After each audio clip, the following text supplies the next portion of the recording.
여러분 안녕하세요. 오늘은 임상시험 실무 강의의 6주차로서 임상시험 계획서 작성에 대한 말씀을 드리도록 하겠습니다. 학습 목표로는 임상시험 계획서의 필수 구성 요소를 나열할 수 있어야 하고, 임상시험 계획서 작성의 기본 원칙을 제시할 수 있어야 하며, 무엇보다 중요사항이 누락 없이 제시되었는지 판단할 수 있어야 합니다. 임상시험 계획서를 작성하는 일은 굉장히 중한 업무이고, 굉장히 거대한 업무이기 때문에 어떤 한 개인이 이것을 단독으로 작성하기란 거의 불가능에 가깝고, 여러 협의된 사안들이 하나로 집적되는, 어떻게 보면 임상시험의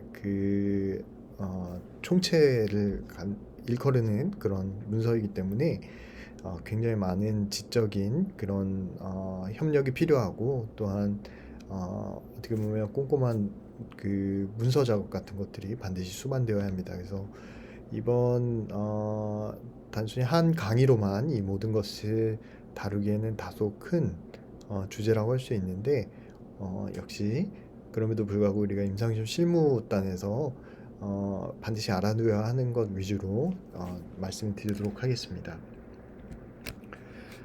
자, 임상시험 계획서를 작성하는 데 있어서 가장 뼈대가 되는 것은 어떻게 임상시험을 할 것인가, 임상시험을 설계하는 것입니다. 그래서 이 설계에 대해서는 역시 별도의 강의하고 강좌가 필요하기 때문에, 어떻게 보면 이게 한 학기 정도의 강의가 될 정도로 굉장히 광범위한 것이 될 거기 때문에, 이런 설계나 디자인에 대한 것은 별도의 강의를 통해서 다루도록 하겠고, 오늘은 임상시험 계획서 작성 자체, 그리고 그 안에 들어가는 내용, 반드시 필요한 것들 위주로만 말씀을 드리도록 하겠습니다.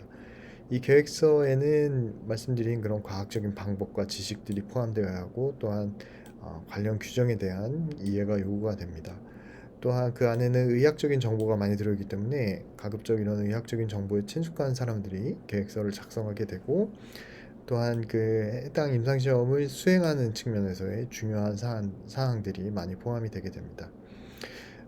이 임상시험이 계획서가 작성이 될 때 이것이 과연 현실성이 있는가, 실현 가능한가를 반드시 다각도로 검토가 되어야 하며, 또 의학적인 측면에서 또는 행정적인 측면에서 임상시험 계획서 내용이 실제로 실행 가능한지 파악을 해야 합니다. 어, 이런 것들이 너무 당연한 말로 들리겠지만, 의외로 이런 피저빌리티가 잘 검증이 되지 않고, 실제 수행 불가능한 내용들이 들어가 있다든지, 혹은 특정 시점에서는 그런 것들이 가능했는데 특정 시점 이후에는 그런 것들이 불가능해지는 경우가 있어서, 프로토콜이 작성이 됐다 하더라도 끊임없는 개정이 필요한 그런 문서라고 할 수가 있겠습니다. 계획서 내용으로는 일단 설계에 따라서 임상시험 계획서의 다양한 형태들이 있을 수가 있겠고, 당연히 대상자 수라든지, 혹은 이루고자 하는 증명하고자 하는 임상시험의 목적에 따라서 다양한 형태의 임상시험 계획서가 존재할 수 있습니다. 더 구체적으로는 사용하는 임상시험용 의약품이 어떤 특정 질환의 치료제인지, 또한 그것이 항체의약품과 같은 생물학적 제제인지, 또는 백신인지, 의료기기 등인지에 따라서 그냥 형태는 다양해질 수가 있겠고, 또한 질병의 적응증, 항암제인지 항염증제인지, 그 외에 기타 질병의 어떠한 질환인가에 따라서 임상시험과 의약품의 클래스가 정해지게 될 것이고, 그거에 따라서도 임상시험 계획서가 다양한 형태로 존재할 수 있게 됩니다. 또한 이런 질환의 중증도에 따라서 경증인지, 또는 굉장히 엔드 스테이지의 전이성 암에 대한 그런 평가가 이뤄지는지에 따라서 임상시험 계획서의 분량이라든지 그 안에서 다루고자 하는 것들이 굉장히 다양해질 수가 있고, 그 형태마저도 달라질 수가 있게 됩니다. 또한 모집하고자 하는 대상자의 성격이라든지, 혹은 통계적인 처리 방법이라든지, 임상시험 모집할 때 어떤 층화의 여부라든지 등에 대해서 굉장히 어, 하나의 단일화된 임상시험 계획서는 존재할 수가 없게 되는 것이고요. 표준작업 지침서가 있어서 계획서의 양식을 규정하는 바가 있습니다만, 역시 이 표준작업 지침서의 그것은 어떤 큰 뼈대만을 제시할 뿐이고, 실제 다루는 내용 같은 것들은 위에 말씀드린 사안에 따라서 굉장히 달라질 수는 있습니다. 오늘은 그런데 차후에 보여드리겠지만, 3상 임상시험 중에 이제 백신 표준안이 이제 우리 국내 규제기관에서 편찬한 것이 있어서 그거 위주로 한번 살펴보는 기회를 가질 것이고요. 사실 특히 국문의 계획서의 경우는 좀 검색이 쉽지가 않습니다. 인터넷상으로 구하기가 쉽지 않아서 실제 이 임상시험 실무에 종사하는 분들의 어떤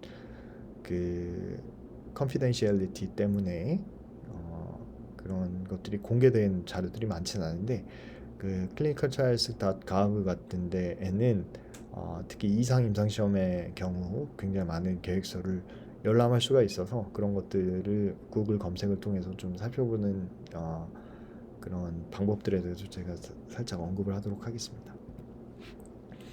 초기 임상시험 계획서의 경우에는 비교적 유연하다는 특성을 갖고 있고요. 특히 일상 임상시험의 경우에는 이런 유연성 때문에 굉장히 다양한 형태의 계획서가 존재하지만, 이제 2상, 3상으로 갈수록 굉장히 내용은 자세해지고, 특히 다기간 연구가 되면서 이 수행 측면에서의 복잡성은 증가하게 되면서 복잡성은 증가하게 되지만, 결국 증명하고자 하는 통계적 유의성 같은 것들을 다루는 데에는 좀 더 딱딱한 그런 경직된 그런 계획서가 작성이 되는 경우가 많습니다. 그래서 초기하고 후기하고의 임상시험 특성에 따라서 이 계획서에 들어가는 내용이라든지 구성 같은 것들도 유연성을 띠는가 혹은 경직성을 띠는가가 다소 결정이 되게 됩니다. 초기 임상시험 계획서에 들어가야 할 중요한 정보는 이건 마찬가지지만, 특히 안전성에 대한 것들이 많이 들어가고, 그와 관련된 제외 기준을 어떻게 컨트롤할 것인가, 어떤 사람이 들어오게 될 경우에는 이 안전성에 문제가 생길 수 있기 때문에 그런 것들을 컨트롤하는, 특히 이제 건강한 자원자의 경우에는 이런 안전성과 관련된 제외 기준을 엄격하게 판단하게 되고요. 또한 이제 투약기간, 투여량, 이를 결정하기 위한 방법 등의 투약 계획이 반드시 필요하고, 굉장히 자세하게 이런 것들이 작성이 되어야 하며, 안전성 검사에 대한 상세한 설명, 또 이제 초기 임상 시험의 경우는 약동학 양력학 평가 지표가 많이 수집되기 때문에 이런 것들에 대한 평가 방법이라든지 평가 수단, 또 평가 시점, 이런 것들에 대한 정보들이 중요하게 취급이 됩니다. 임상시험 작성할 때에 이런 의약품 등의 안전에 관한 규칙에 어떤 항목들이 들어가야 되는지 총리령으로 이런 것들이 제시가 되어 있습니다. 그래서 24조에 보면은 승인을 위해서, 임상시험 계획의 승인을 위해서 필요한 자료들이 쭉 나열되어 있고, 이 중에 이제 10번 항목에 임상시험 계획서에 대해서 임상시험 포함되어야 할 사항들을 다음과 같이 정리하고 있습니다. 그래서 1번 제목, 단계, 계획서 식별번호, 재개정 이력 등이 포함이 되어야 하고, 요약, 시놉시스가 들어가야 하고, 인트로에는 배경 이론적 근거, 용량 설정 근거 등이 포함되어야 하며, 임상시험 목적, 시험 모집 단에 대한 거, 대상자 수, 선정 기준, 제외 기준, 중도 탈락 기준 등이 포함이 되며, 그 다음에 이제 설계, 또 시험을 종료하는 기준, 또 때에 따라서는 조기 중단을 해야 하는 경우가 생길 수 있고, 이에 대한 기준을 먼저 설정을 해서 이런 기준이 만족될 때는 임상시험 조기 중단한다라는 것을 표시를 해놔야 합니다. 또한 이제 IP, 임상시험 의약품에 대한 investigational product에 대한 정보, 또 그에 대한 관리 같은 것들이 들어가게 되고요. 또 시험의 방법 및 투약 계획이 들어가게 되고, 여기에 이제 중요한 것이 병용약물이라든지 투여 금지 약물 같은 것들이 포함이 되게 되고, 주로 이제 IP하고 상호작용을 할 수 있거나, 혹은 목적하고자 하는 약동학, 약력학에 영향을 줄 수 있는 어, 약들의 경우 이런 병용약물 투여 금지 약물을 신중하게 선정을 해야 하고, 또는 이제 치료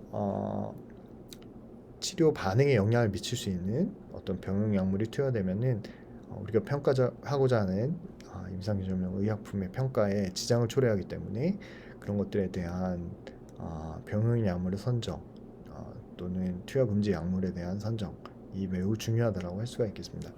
이를테면 임상시험용 의약품이 뭐 10 정도의 효과를 거두는데 그와 병용이 되는 허용하는 약물에서는 20 이상의 어떤 효과를 거둘 수 있다라고 한다면, 이 10의 의한 차이를 시험군과 대조군에서 우리가 판단하고자 할 때 허용 약물에 의해서 이런 효과가 제대로 측정이 안 될 수가 있기 때문에 이런 투약 계획에서 병용 약물, 투여 금지 약물, 허용 약물이 잘 고려가 되어야 합니다.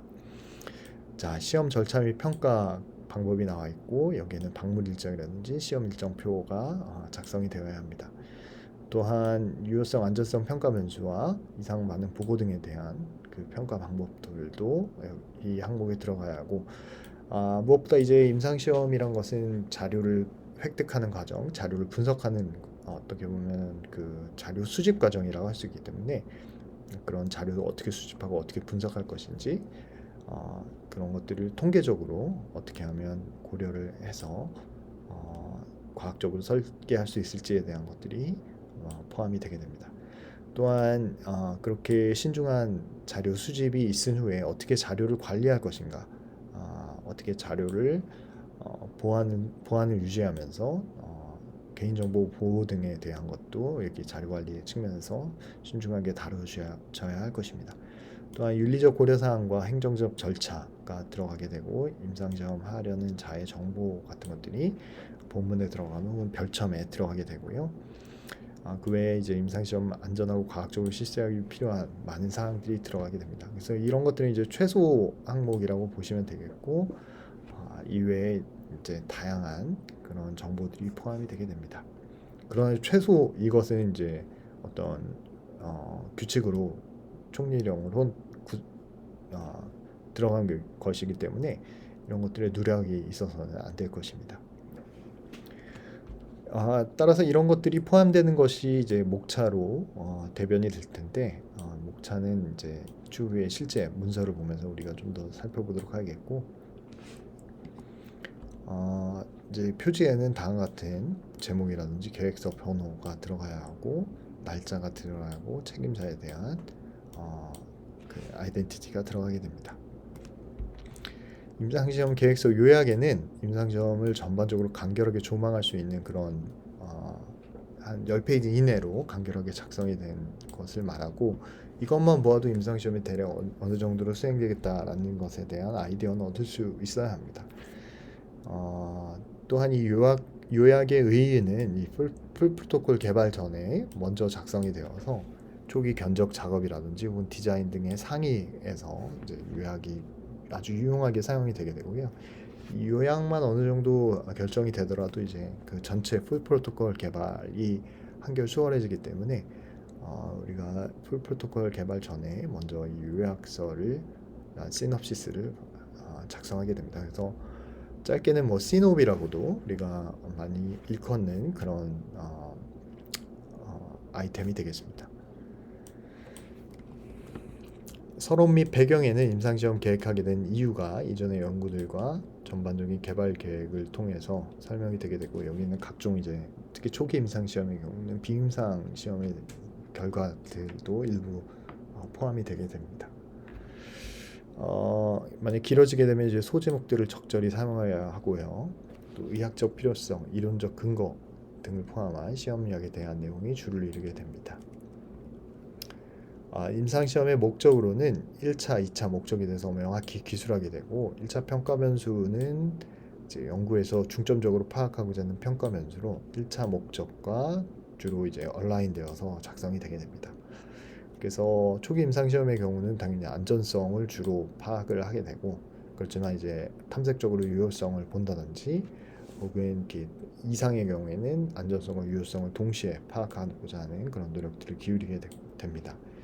뭐 2차 평가 변수 혹은 이제 탐색적 평가 변수라고 하는 것은 1차 평가 변수에 비해서 상대적으로 덜 중요한 그런 유효성의 판정이라든지 안전성과 관련된 평가 변수를 포함하게 됩니다. 그래서 임상시험의 설계에는 역시 임상시험 종류라든지 대조군의 존재 유무, 단회 투여할지 반복 투여할지 또는 단일 기관에서 할지 다기관에서 할지 오픈 시험인지 뭐 싱글 블라인드, 더블 블라인드인지 무작위 배정은 어떻게 할 것인지에 대한 정보들이 포함이 되게 됩니다. 그래서 실제 우리가 그 표준안을 보면서 한번 더 얘기를 이어가고자 합니다.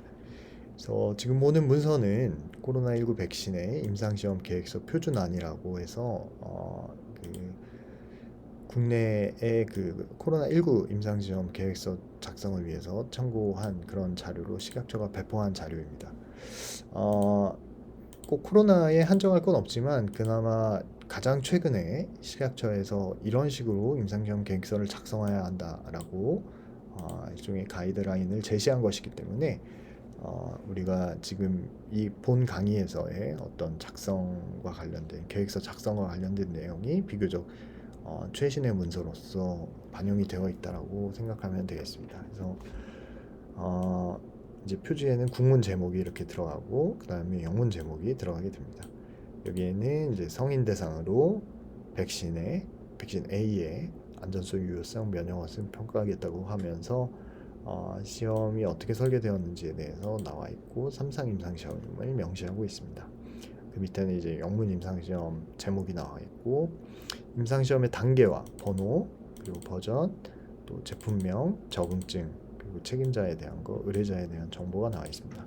그리고 그 밑에 이제 디스클레이머로 이런 것들은 이제 비밀 문서다라는 것을 반드시 그 표기하게 되어 있습니다.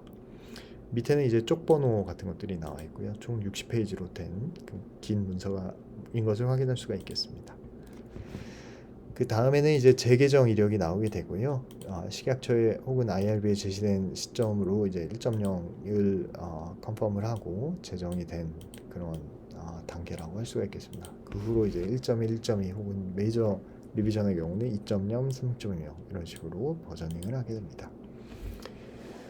다음으로는 이제 뭐 서명 페이지가 들어가는 경우가 있고 지금은 이제 목차로 바로 나왔는데 주로 표지 다음에 서명 페이지 같은 것들을 기재를 해서 누가 작성했는지, 누가 검토를 했는지, 어떻게 파이널라이즈 했는지, 또 각종 그 컨펌해야 하는 사안들에 대해서 서명 페이지를 두어서 받게 됩니다.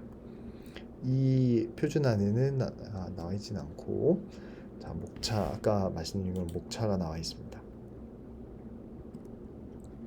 자, 첫 번째로는 이제 약어 및 용어의 정의가 나와 있고 본 임상시험 계획서는 이제 백신에 대한 임상시험이기 때문에 뭐 엘라이자라든지 혹은 뭐 그 각종 그 백신과 관련된 그런 용어들이 여기 표시가 되어 있습니다. 뭐 T셀 서브타입에 대해서 이렇게 풀네임을 정의를 하게 되고요. 또 뭐 그 시험을 어떻게 그 분석군을 한정할지에 대해서 뭐 세이프티 어널리시스 셋이라든지 또는 풀 어널리시스 셋과 같은 용어들이 이제 파스군, PPS군, PP군 이런 것들이 정의가 되어 있습니다.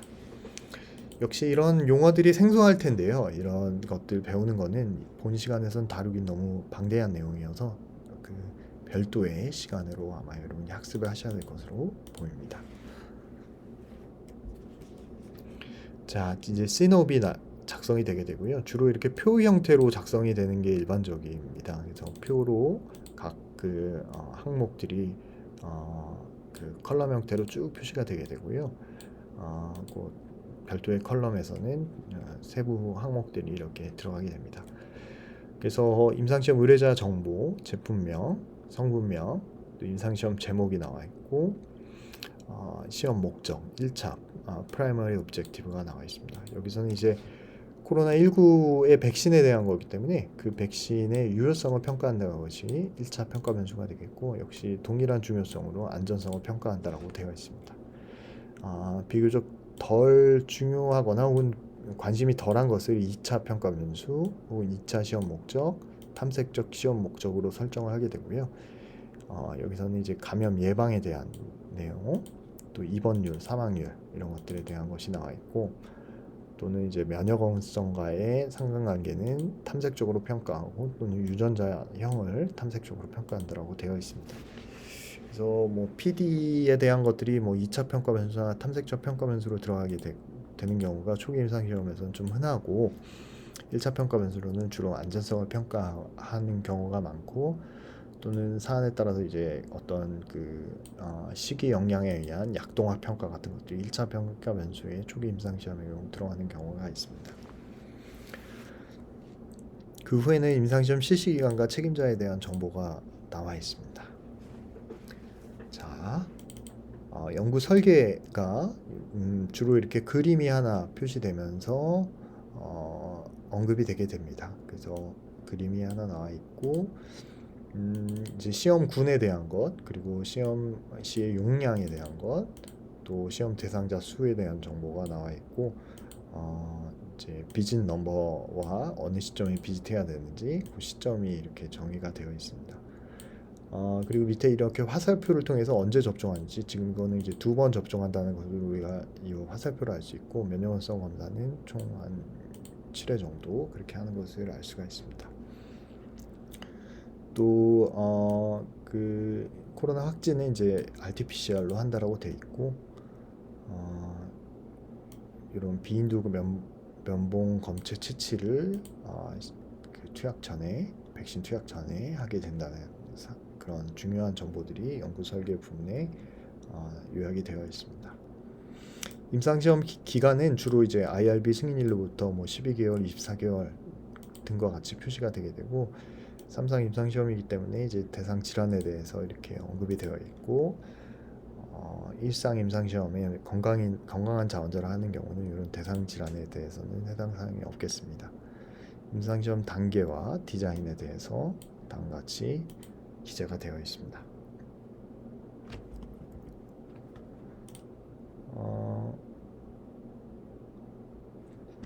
임상시험용 의약품은 시험약, 제품명과 플라시보의 경우는 생리식염수라는 것, 또 이제 2회 IM 투약한다라고 되어 있고, 그 각각의 투약 간격은 28일이라고 이렇게 명시가 되어 있습니다. 또 대상자 수는 시험군과 위약군 포함해서 전체 대상자 수가 기재가 되게 되고요.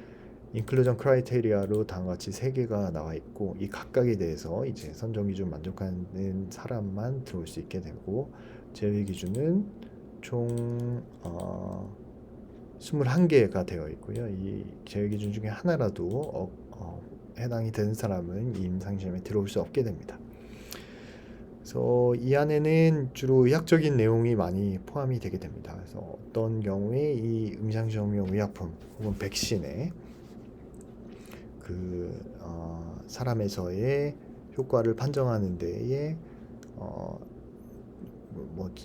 제외가 돼야 하는 그런 대상자의 정보 같은 것들이 포함이 되게 되겠고요.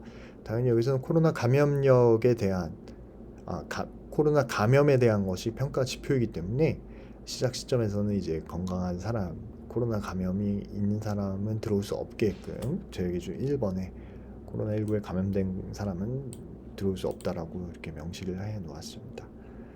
그 외에 다른 바이러스 검사에 양성인 사람은 못 들어오게 되고, 또는 다른 질환이 있는 사람은 참여를 못하게 되고, 이 선정 기준 중에 중요한 것은 이런 임상시험용 의약품이나 백신을 투약하는 사람은 반드시 피임을 해야 하고, 이제 본인이든 파트너든 만약에 임신을 하게 된다면 그건 굉장히 중요한 그런 이벤트로 우리가 생각을 해야 할 것입니다.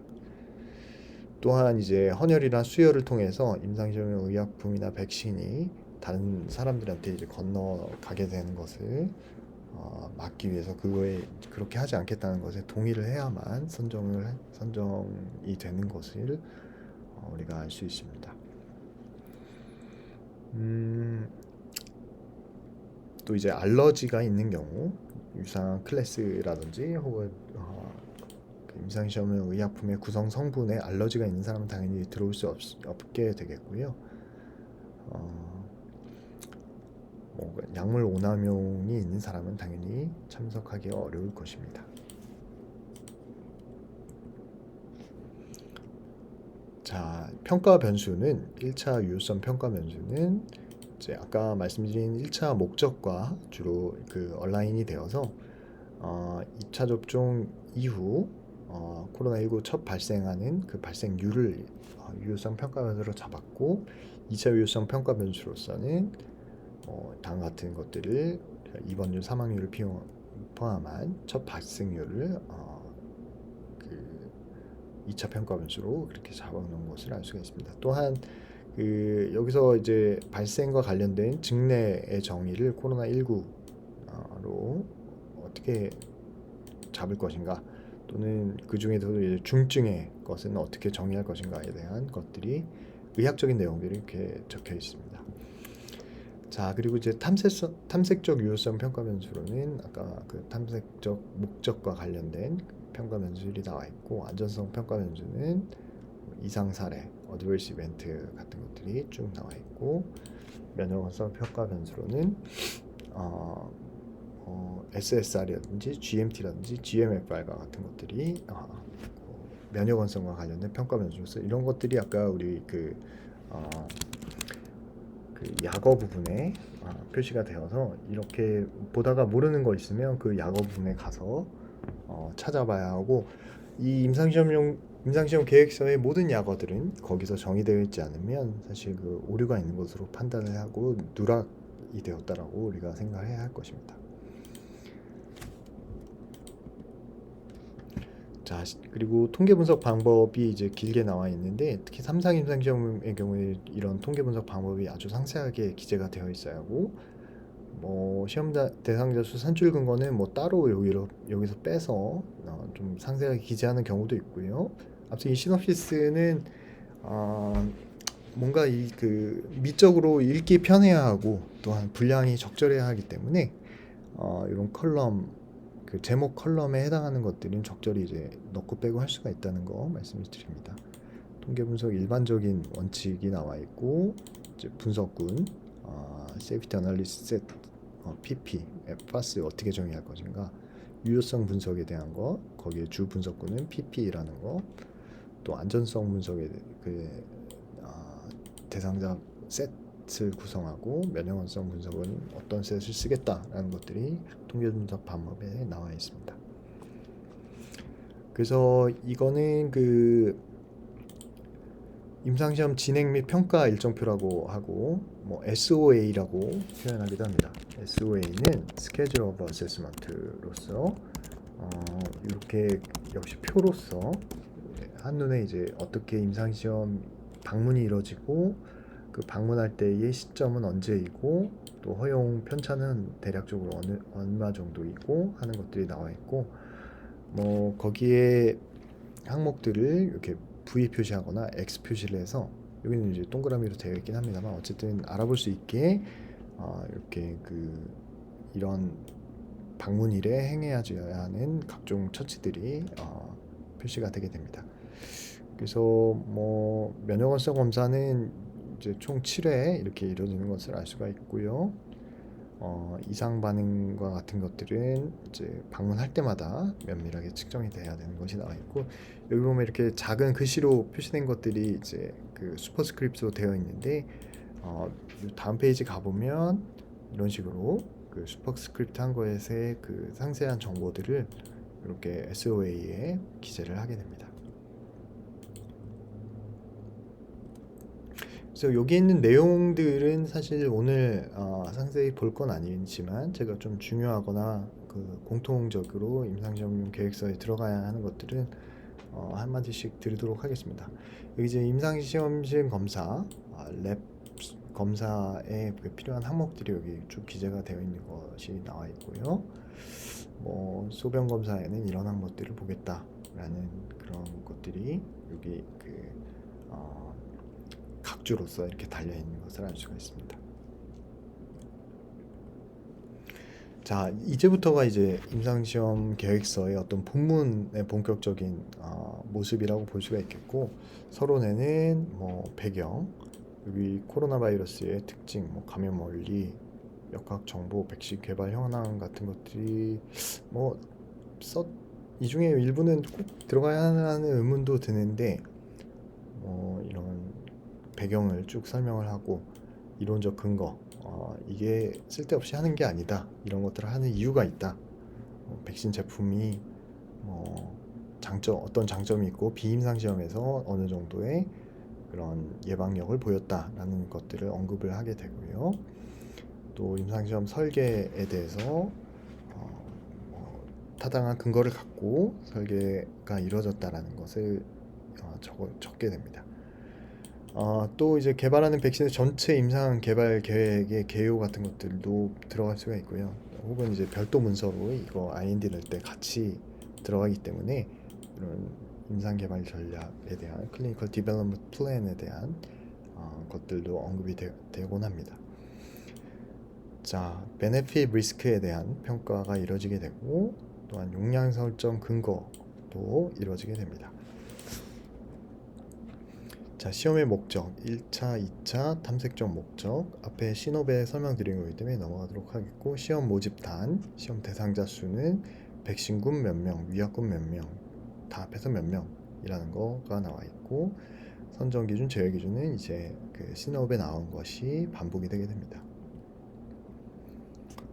그리고 이제 금기 사항에 대해서 여기서 나와 있고, 또한 중도 탈락 기준, 이게 이제 어떤 개인에 대한 중도 탈락 기준이 되겠습니다. 그래서 뭐 가장 대표적인 건 안 하고 싶어요, 동의 철회한 경우가 되겠고, 뭐 중간에라도 선정 계획 기준에 위반이 발견된 경우는 당신을 알고 봤더니 뭐 오류가 있어서 참석을 못 하겠습니다, 또는 당신이 뭐 자진해서 알려준 정보 중에 실제와 다른 것들이 발견되어서 더 이상 참여할 수 없습니다 라고 이제 얘기를 할 수가 있게 되는 거고요.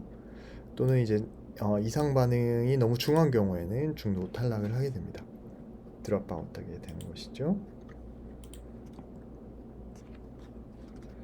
또 이제 시험자가 판단해서 뭐 본인은 계속하고자 하는 의지가 있는데 안전을 위협할 수 있다라는 그런 의학적 상태가 발견이 되면 중도 탈락을 시켜야 하게 되고요. 또는 시험 담당자 지시에 지속적으로 불응하게 되는 경우 탈락을 하게 되고, 이런 것도 이제 공통적인 사안입니다. 추적이 안 되는 경우, 임신하게 되는 경우 등등으로 이제 드롭아웃이 이루어지게 됩니다. 자, 시험 설계 내용으로서 시험 기간은 IRB 승인 이후부터 특정 시점이 되겠고, 배정의 경우는 1대1로 무작위 배정한다. 뭐 층화를 하게 되네요. 여기서는 스트라티피케이션이 일어나게 되고, 65세 미만 몇 명, 65세 이상 몇 명, 이런 식으로 층화를 하게 되고, 뭐 층화를 이렇게 나이로 할 수도 있고, 어떤 경우에는 특정 랩 검사 때문에 할 수도 있고, 혹은 종양의 어떤 뭐 암의 경우에는 종양의 중증도라든지 어떤 특정한 병용 약물, 이전에 병용 약물 어떤 것을 투여했냐에 따라서 이제 층화를 하게 되고요. 병용 약물 투약하지 않은 자, 병용 약물을 한 가지 투약한 자, 두 가지 이상 투약한 자, 이런 식으로 여러 개로 층화를 할 수가 있게 되고요. 여기서는 단일한 기준, 즉 연령에 의해서만 했지만 두 개 이상의 그런 층화를 하게 되는 경우, 좀 통계 분석 방법이 많이 달라지게 되어서 이런 층화에 따라서 그 통계 분석에 대한 기술도 많이 달라질 수가 있게 됩니다. 또 무작위 배정 어떻게 하느냐, 여기 웹 베이스드로 한다라고 되어 있고요. 무작위 배정 코드를 어떻게 부여할 것인가에 대한 것도 나와 있게 됩니다. 임상시험 실시 기관번호 XX, 그 다음에 R, 층화 코드 한 자리, 뭐 이런 식으로 되어 있습니다.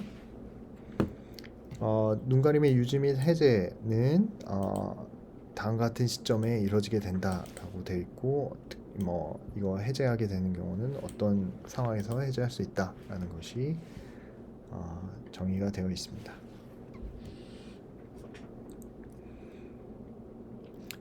자, 시험 종료 및 조기 중단 기준입니다.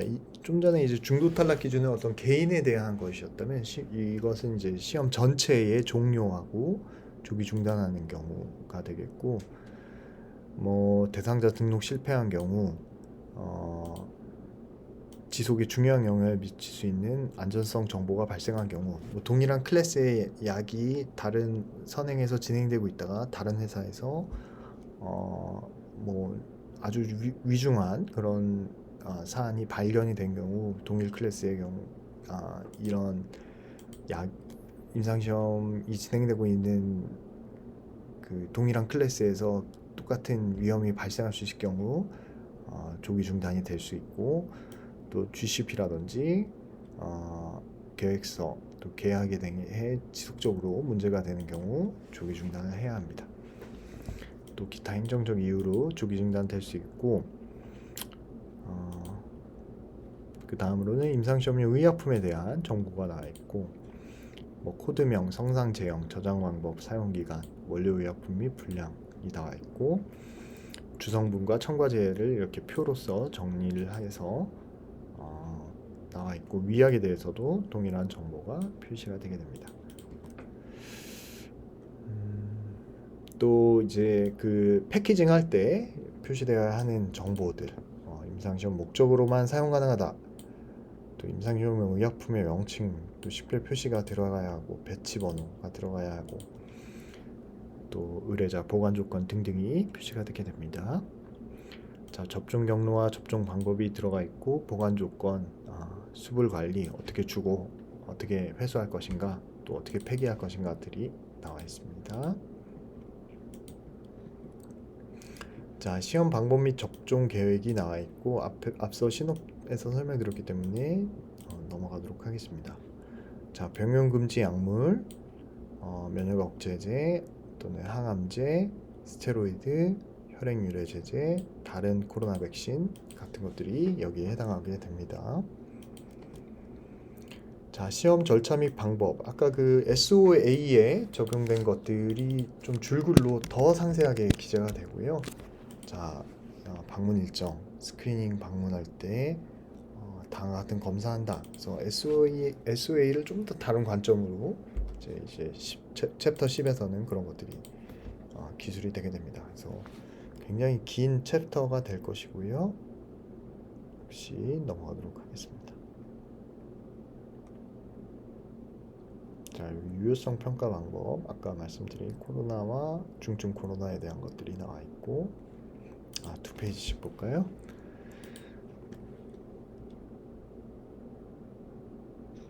자, 자료 분석 및 통계학적 고려 사항이 나와 있고, 분석군에 대해서 정의가 되어 있고, 일반 원칙, 유효성 분석, 안전성 분석, 또한 면역원성 분석, 여기서 이제 인터림 어널리시스, 중간 분석이 이런 대규모 임상시험, 3상 임상시험에서는 주로 있는데, 1상 임상시험에서는 중간 분석은 없는 경우가 많고요. 자, 대상자 수 선출 근거는 우리가 입증하고자 하는 어떤 차이에 대한 통계적 파워를 고려하면 우리가 대상자 수를 어떤 식으로 계산할 수 있다라는 게 나옵니다. 거기에 이제 중도 탈락 고려해서 이 정도는 있어야 통계적 유의성 검증할 수 있다 라고 이제 계산이 되고, 그에 대한 근거를 여기 기술하게 됩니다.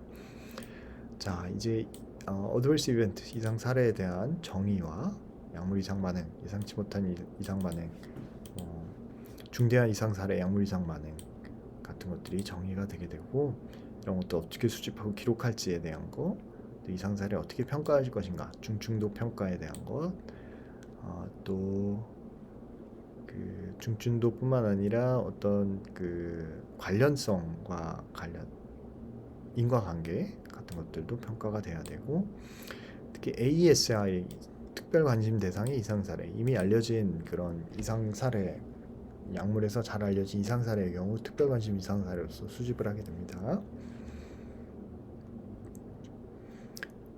인과관계 평가 아까 말씀드렸고, 주로 이제 관련성 없음과 있음으로 바이너리하게 평가하는 경우도 있고, 또는 좀 더 상세하게 평가가 되는 경우도 있습니다. 자, 중대한 이상 사례 보고가 된 경우 어떻게 보고할 것인가, 그 방법이 나와 있고요. 자, 실험실 검사, 활력 징후, 신체 검진을 어떻게 할 건가? 안전성 모니터링을 어떻게 할 건가? 또한 그 모니터링을 위한 위원회 어떻게 설정할 것인가? 또 더 나아가서 수사 반응이 있을 때 어떻게 조치할 것인가? 임신이 있을 때 어떻게 조치할 것인가? 가 표시가 되게 됩니다.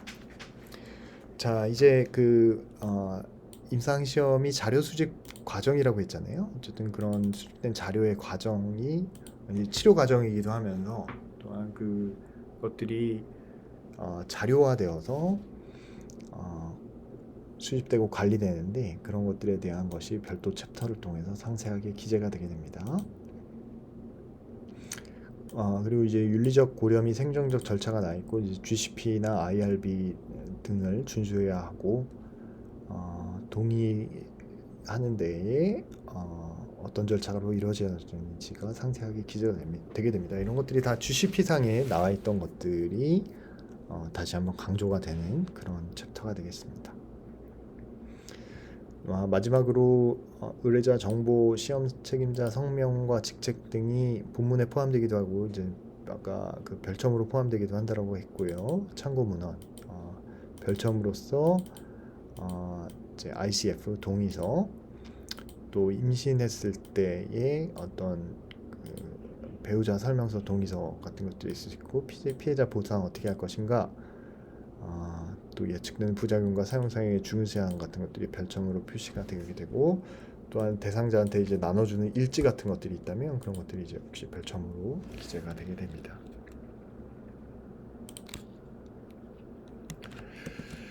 자, 그래서 이렇게 임상시험 계획서 작성에 대한 강의를 드렸고 오늘은 특별히 3상 백신에 대한 임상시험 계획서 표준안 식약처에서 배포하고 있는 것에 리뷰를 실제로 진행해 보았습니다. 그래서 여러분한테 아까 학습성과에서 말씀드린 그런 필수 구성 요소 나열할 수 있고 또한 기본 원칙을 제시할 수 있어야 하며 누락 없이 제시되는지 판단해야 하는데 이제 주어진 폼에서 원투원 이렇게 컴패리즌 하면서 빠진 것들은 무엇이 있을지 하나하나 체크를 하면 이런 누락 여부 등에 대해서는 쉽게 파악을 할 수 있을 것입니다. 자, 그러면 오늘은 이걸로 강의를 마치도록 하겠습니다. 경청해 주셔서 감사합니다.